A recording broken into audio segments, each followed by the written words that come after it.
Kali ini aku akan menceritakan manhwa baru yang berjudul Evolusi Necromancer. Dan kita dilihatkan dengan MC yang bernama Makoto, seorang mantan anggota pasukan khusus, telah menghabiskan hari-harinya dalam kecanduan bermain game demi berjuang untuk menemukan tempatnya kembali dalam masyarakat. Dengan tiba-tiba dia menerima panggilan telepon. Makoto pun mengangkat telepon tersebut. Sang penelpon berkata, "Apakah kamu itu Makoto?" Sang penelpon memiliki pengetahuan detail tentang informasi pribadi dan kebiasaan bermain game Makoto. Makoto terkejut, mencoba mematikan komputernya, tetapi dengan kekecewaan dia menemukan situasi yang sama terulang lagi dan lagi. Apakah yang akan terjadi pada Makoto? Kalian penasaran? Jadi, tanpa berlama-lama, kita langsung saja ke ceritanya. Kita dilihatkan dengan pertarungan yang besar di sana, di kerajaan Grandis. Ternyata itu adalah pertarungan antara manusia melawan orc. Salah satu prajurit di sana berkata, "Kerahkan semua kemampuan kalian, bunuh para orc itu satu persatu." Di sisi orc di sana juga bersiap untuk menyerang. Dan pertarungan pun terus berlanjut antara manusia dan orc. Orc dan manusia pun saling menyerang satu sama lain. Di sana ada wakil komandan benteng yang bernama Filon.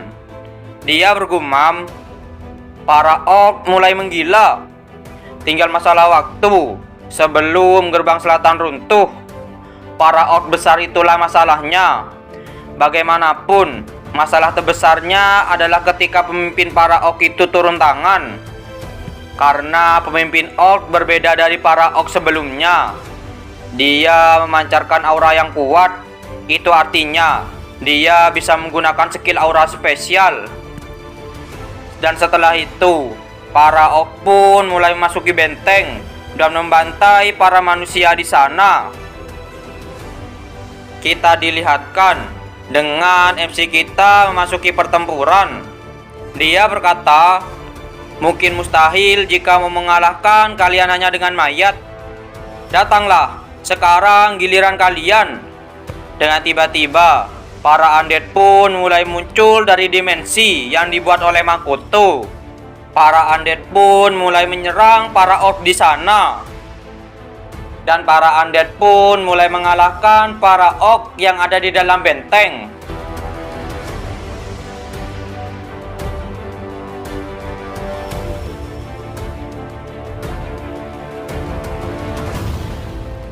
Orang-orang di sana mulai terkejut melihat pembantaian para orc di sana yang dilakukan oleh undead milik Makoto. Orang di sana bergumam, dia bisa mengatasi perbedaan kekuatan di perang ini hanya seorang diri, walaupun kerajaan melarang sihir hitam. Orc di sana berkata, "Aku tidak pernah menyangka sekumpulan mayat dapat menghentikanku. Tapi jangan mengira kamu dapat mengalahkan kami hanya dengan mayat ini. Akhirnya ada tubuh yang bisa digunakan. Kamu punya kualifikasi untuk menjadi salah satu pendampingku." Dengan tiba-tiba, Makoto langsung menyerang orc di sana. Tetapi orc di sana juga langsung melesat ke arah Makoto, sampai membuat lengan dan kaki Makoto terpotong. Tetapi Makoto menyatukan kembali tangannya dan kakinya. Dan orc di sana mulai kembali menyerang Makoto sampai membuat ledakan yang sangat besar. Akan tetapi serangan orc itu masih bisa ditahan oleh undead Makoto. Makoto dan orc pun di sana mulai saling bertatap-tatapan. Dengan tiba-tiba ada sebuah tulang-tulang yang muncul dari kaki orc di sana.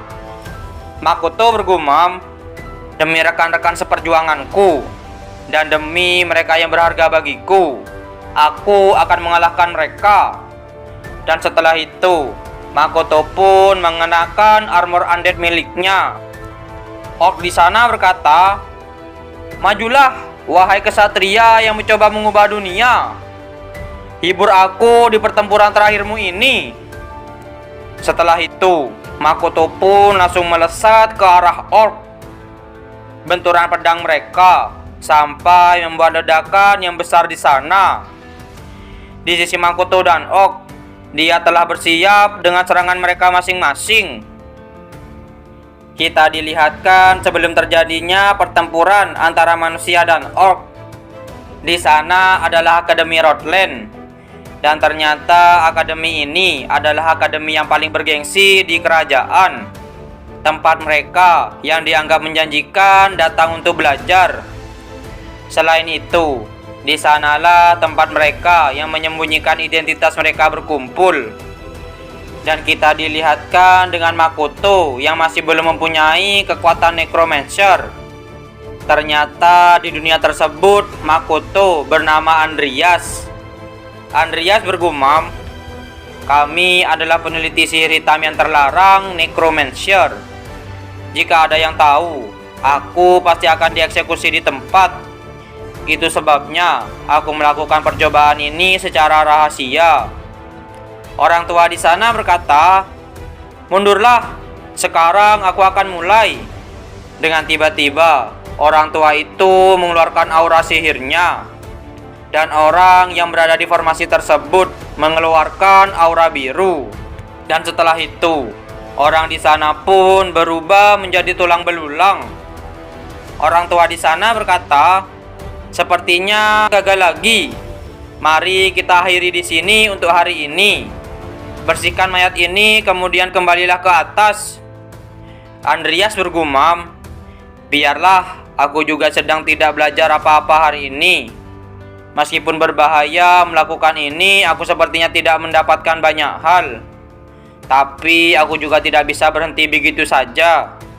Lagi pula, ini adalah satu-satunya tempat di mana aku bisa membaca buku-buku yang tepat mengenai sihir hitam." Setelah itu, Andreas pun pergi ke atas. Andreas berkata, "Maaf, sudah lama sekali. Jika kamu membutuhkan waktu setengah hari hanya untuk membersihkannya, sampai kapan kamu akan bisa melakukan pekerjaan ini sendirian?" Andreas bergumam, "Karena kamu tidak mengajariku, aku jadi harus belajar sendiri." Orang tua di sana berkata, "Padahal aku mempercayakan pekerjaan yang sederhana padamu, dan kamu sudah segugup itu. Aku tidak akan mentolerir kegagalan yang lain. Saya akan melakukan yang terbaik. Aku tidak tahu apakah aku dapat mengandalkanmu lagi, tetapi aku akan memberimu kesempatan lagi. Pergilah ke pemakaman nasional dan bawakan aku mayat yang lain. Jangan lupa, cuman akulah yang menerima kamu, meskipun kamu yatim piatu. Jadi kamu harus terus membuktikan padaku bahwa kamu layak untuk hidup. Jika kamu tidak bisa, kamu seharusnya tahu apa yang akan terjadi padamu. Jadi lakukanlah dengan baik. Pergilah sekarang." "Baik, Pak."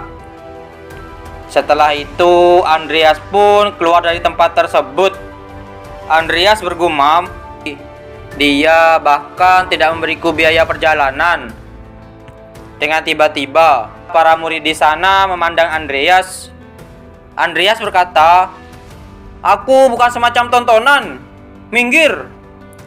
Andreas bergumam, "Ini menyebalkan, dan aku tidak punya ide sedikit pun bagaimana caranya keluar dari sini. Aku adalah anak yatim piatu dari keluarga yang jauh. Aku adalah yang terburuk di akademi kelas 3 dan seorang tipe karakter yang tidak ingin diperankan oleh siapapun. Tapi meskipun aku tidak menginginkannya, aku harus tetap hidup sebagai Andreas. Aku dulunya adalah Makoto, dan aku sekarang berada di dalam dunia Great Shin.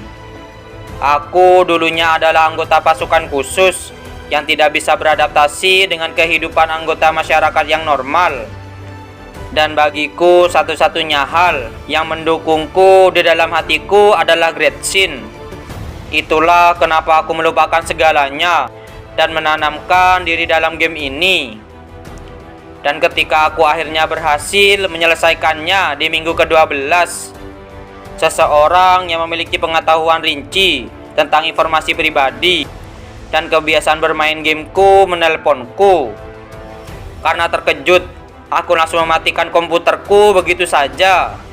Tetapi tanpa disadari, aku berubah menjadi karakter game pada setengah tahun sebelum cerita utama dimulai. Aku menjadi karakter Andreas yang selalu diikuti oleh bayang-bayang kematian.